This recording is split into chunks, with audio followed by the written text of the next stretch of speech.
নমস্কার সম্মানীয় দর্শক মণ্ডলী, চুক্তিভিত্তিক কর্মীদের জন্য বিশাল ঘোষণা এই মর্মে প্রতিবেদন তৈরি করে আপনাদেরকে এর আগের ভিডিওতে জানিয়েছি। সেই ভিডিও দেখার পর আপনারা প্রচুর প্রচুর কমেন্ট করেছেন এবং একাধিক বিষয় জানতে চেয়েছেন। আপনাদেরকে অনেক অনেক ধন্যবাদ এবং শুভেচ্ছা পুরো ভিডিওটি দেখার জন্য এবং কমেন্ট করার জন্য। চলুন আজকের এই ভিডিওতে অর্থ দপ্তরের সেই গুরুত্বপূর্ণ বিজ্ঞপ্তির যে স্পষ্টতা এবং অস্পষ্টতা, পুরো ব্যাপারটা নিয়ে বিস্তারিত আলোচনা করব। আপনারা দেখুন সেই বিজ্ঞপ্তি। আপনাদের সুবিধার জন্য এই বিজ্ঞপ্তি ট্রান্সলেট করে আপনাদেরকে সহজ করে বোঝানোর জন্য সেটা বাংলায় ট্রান্সলেট করা হয়েছে। চলুন পুরো প্রতিবেদনের সঙ্গে থাকবেন। আমি শিবরাম সরকার, আপনারা দেখছেন নিমতিরা দর্শন। নমস্কার, পুরো ভিডিওটি সঙ্গে থাকবেন, তারপর অবশ্যই আপনার মতামত জানাবেন। সম্প্রতি অর্থ দপ্তরের জারি করা বিজ্ঞপ্তি, এই বিজ্ঞপ্তির গভীরে প্রবেশ না করলে এই বিজ্ঞপ্তির ব্যাখ্যাটা বোঝা খুব কঠিন এবং এই বিজ্ঞপ্তি মূলত একটা সরাসরিভাবে কন্ট্রাকচুয়াল এবং অস্থায়ী কর্মীর অধিকারের ওপর প্রভাব পড়ছে। মূলত এই যা বিজ্ঞপ্তি দেখতে পাওয়া যাচ্ছে, কন্ট্রাকচুয়াল কর্মীদের ক্ষেত্রে চাকরি নিরাপত্তা, বিভিন্ন পারিশ্রমিক কাঠামো, বার্ষিক বেতন বৃদ্ধি, ছুটি, অন্যান্য আনুষঙ্গিক সুযোগ সুবিধা, এই মেমোতে যেটা বলা হয়েছে, অ্যাকচুয়ালি এই মেমোতে একটা বিতর্ক তৈরি হয়েছে, একটা সমস্যা রয়েছে। সমস্যা এই যে 2011 সালের পর যারা কন্ট্রাকচুয়াল ভিত্তিতে নিযুক্ত হয়েছেন তাদের ক্ষেত্রেও কি 9008AP মেমোর সুবিধা প্রযোজ্য হবে? সম্প্রতি সময়ে একাধিক মামলার পর্যবেক্ষণ এবং 9008AP এই মেমোর উপর নির্ভর করে কর্মীদের অনুকূলে রায় রাজ্য সরকারকে অস্বস্তিতে ফেলেছিল এবং সেই পরিপ্রেক্ষিতেই এই নতুন ব্যাখ্যামূলক মেমো জারি করা হয়েছে বলেই এটা বিশেষজ্ঞ মহল মনে করছে। মূলত 4490 ব্র্যাকেটের P2 অনুযায়ী সরকারের অবস্থান নতুন মেমোর মাধ্যমে অর্থ দপ্তর মূলত তিনটি বিষয় স্পষ্ট করছে।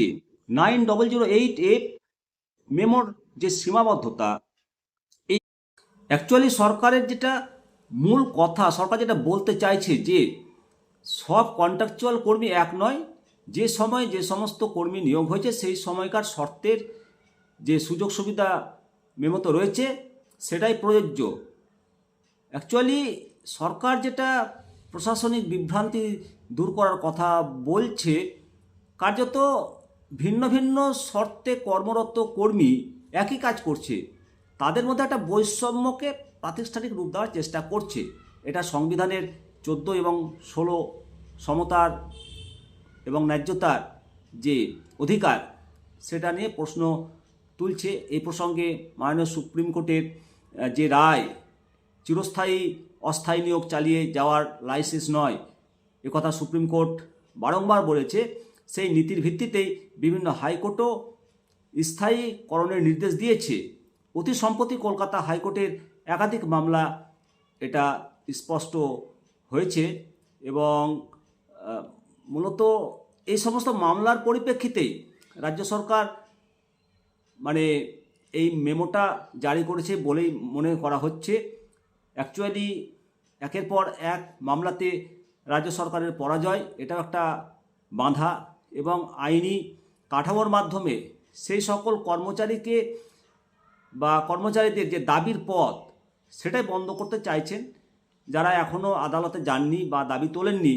কার্যত আগাম একটা ভ্যাকসিন প্রয়োগ করা হলো, প্রতিরোধমূলক পদক্ষেপ, কিন্তু স্থায়ী নিয়োগ না করে দীর্ঘমেয়াদীভাবে অস্থায়ী নিয়োগ চালিয়ে যাওয়া এবং বাধ্যতামূলক মেমোর যে আড়ালে আশ্রয় নেওয়া একটা যে সুপ্রিম কোর্টের যে নির্দেশ, সেই নির্দেশের একটা পরিপন্থী মেমো অ্যাকচুয়ালি ইফেক্ট হচ্ছে। এই আদেশ শুধুমাত্র এটা প্রশাসনিক ব্যাখ্যা নয়, বরং কর্মচারীদের অধিকারের ওপর একটা স্পষ্ট হস্তক্ষেপ, বঞ্চনা বা অ্যাকচুয়ালি সমকাজে যে সম অধিকার সেটা লঙ্ঘন, এই বঞ্চনা কোনো সমাধান হতে পারে না এবং কর্মচারীদের নীরবতা এই সমাধান আনবেও না। সমস্ত কর্মচারী ঐক্যবদ্ধভাবে প্রতিবাদ করতে পারলে, সংগঠিতভাবে শান্তিপূর্ণভাবে প্রতিবাদ করতে পারলেই একমাত্র সমাধান বেরিয়ে আসবে বলেই মনে হয়। অবশ্যই আপনাদের মতামত জানাবেন। ভালো থাকবেন। জয় হিন্দ, জয় ভারত।